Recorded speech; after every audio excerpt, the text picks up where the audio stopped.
Eh bien, bonjour à tous les passionnés de morphopsychologie. En cette triste période de confinement, ambiance fin du monde, enfin, c'est épouvantable. Bon, allez, on reprend un peu le sourire. On va, dans cette vidéo, étudier deux célébrités médiatiques en s'attachant à observer que un ou deux caractères de leur visage. Hein. Ce n'est pas un travail de synthèse, mais c'est très intéressant parce qu'ils ont des caractéristiques l'un comme l'autre assez particulières. Alors le premier personnage médiatique, ça sera Justine, la candidate à Top Chef, qui malheureusement d'ailleurs vient de se faire éliminer cette semaine. Euh, donc là, ça sera la bouche de Justine. Et en deuxième temps, Piotr Pawlinski, le tombeur de Benjamin Griveaux, et ça sera les joues de Monsieur Pawlinski. Voilà pour le petit programme qui commence. Alors des bouches larges, j'en ai vu, mais alors une bouche large comme notre candidate, c'est du jamais vu. Hein. En principe, la bouche fait à peu près 36,5% par rapport à la largeur entre les oreilles, en moyenne statistique. Là, même si on enlève le sourire, il y a à peu près dans les 50%. Donc une largeur de bouche exceptionnelle. En soi, on peut donner des caractéristiques psychologiques très claires, très nettes, rien qu'avec ça. Après, on s'attachera un petit peu à parler du sourire à peu près. Elle doit dormir en souriant, je ne sais pas, mais enfin, si vous cherchez des photos sur Internet de Justine, la cuisinière, on n'arrive pas à trouver une photo où elle ne sourit pas. Enfin, c'est assez extraordinaire. Hein. Alors, une bouche large, c'est forcément un caractère sociable.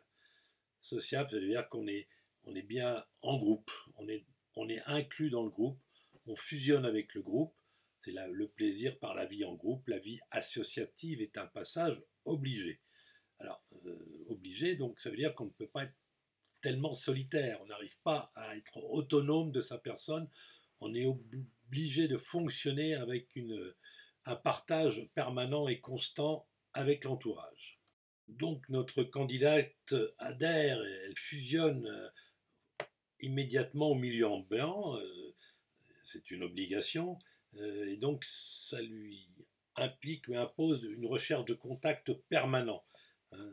De plus, le sujet et notre candidate doit se conformer à la morale et aux règles du groupe social dans lequel elle évolue. Et c'est pas forcément un gage d'un niveau très élevé, enfin, c'est plutôt un nivellement par le bas dans ce cas-là. Alors en conclusion, bah, elle, c'est le travail en équipe avant tout. Hein, même si la sensation d'individualisme est un petit peu affaiblie, diminuée par cette fusion au groupe permanente et constante et obligatoire, je vous l'ai déjà dit. Alors maintenant, ce sourire permanent. Alors le sourire, je l'ai un peu abordé dans la vidéo d'avant, que vous pouvez regarder. Le grand zygomatique, sentiment de plaisir, le buccinateur, sensation de plaisir, c'est les deux muscles qui ouvrent la bouche, qui font ce sourire, qui dans le cas présent est permanent, il est surfait, il est exagéré, mais j'ai une interprétation pour ce faire. C'est une façon d'attaquer, de se défendre, de se protéger.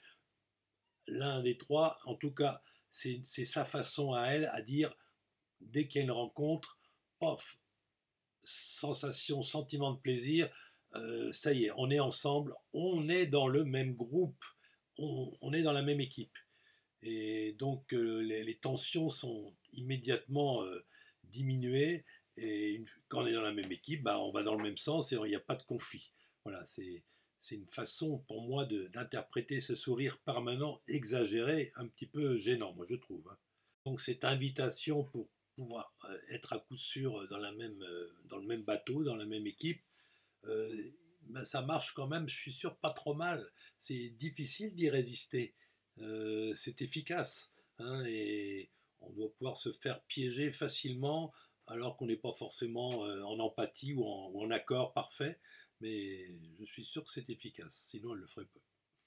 Et en fin de compte, la côtoyer en permanence, ça doit être un peu, je peux dire même un peu saoulant, ça doit vous prendre de l'énergie. elle vous prend un peu vos forces par ce partage obligatoire. Ça doit être un peu fatigant, à mon avis, tout au long de l'année. Voilà. Donc, fin d'examen pour cette cuisinière. Nous allons donc maintenant passer à notre Piotr Pawlinski. Alors, on vient de voir la bouche de Justine. Maintenant, on va voir les joues de Pawlinski. Ah, les joues, vous le voyez comme vous-même, les joues sont creuses, creuses, creuses, creuses, creuses. Hein, donc ça, c'est le côté révolté contre la société intrépide, contestataire, immédiatement. Donc ça c'est vite fait. Deuxième petite zone de la joue, c'est les côtés du nez qui sont plats. Il n'y a pas les mots de l'agilité. Donc c'est un personnage qui est entier, qui ne compose pas, qui ne joue pas, qui est en direct avec l'extérieur sans jouer de sa personne. C'est pas un bon commerçant. Hein. En tout cas, il est fidèle à ses idées, contestataire, brut de souche. Là, c'est clair, avec des jeux comme ça, il n'y a pas d'autre solution. C'est Ledrich qui nous le dit. Alors là, on peut quand même aussi un peu s'attacher à la mâchoire, qui est certainement de profil assez horizontal, qui est anguleuse, avec un tonus exceptionnellement bien net, bien délimité. Donc le passage à l'action, c'est un homme qui a une santé de fer, qui résiste, qui est combatif, qui s'acharne, qui ne diffère pas, qui va jusqu'au bout. Et avec la mâchoire et la joue, on a une explication assez claire de toutes ces errances judiciaires, si je puis dire. Alors donc, entre ces deux personnages, on fait du Ledrich. Hein. Donc je vous le rappelle à nouveau, le Ledrich, c'est symbolisme des formes du visage. Ce que beaucoup n'aiment pas, parce que ça paraît trop facile, trop primaire. Et pourtant, c'est très vrai, très juste. Il faut bien examiner, bien interpréter, et après on a au moins une partie du personnage. Après, il faut composer avec le reste du personnage.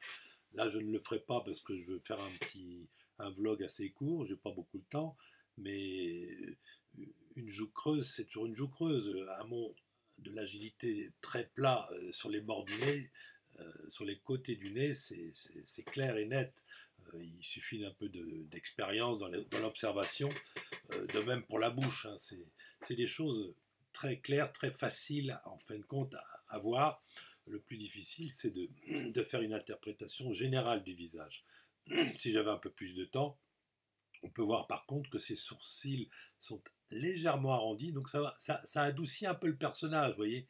Donc, bon, on va pas s'y attarder, mais enfin, bon, chaque chose en elle-même est vraie, mais si on compose l'ensemble, bah, il faut faire une synthèse. En vérité, c'est ça qui est le plus dur, c'est la synthèse, bien sûr. Voilà, donc bah, pour ces deux petites échappées morphopsychologiques, bah, je vous en ferai d'autres. Bah, là, pour cette fois-ci, ça sera tout. Donc restez bien chez vous. Mettez-moi des pouces bleus si vous voulez, des commentaires. Je vous passe, passez une bonne soirée. À bientôt.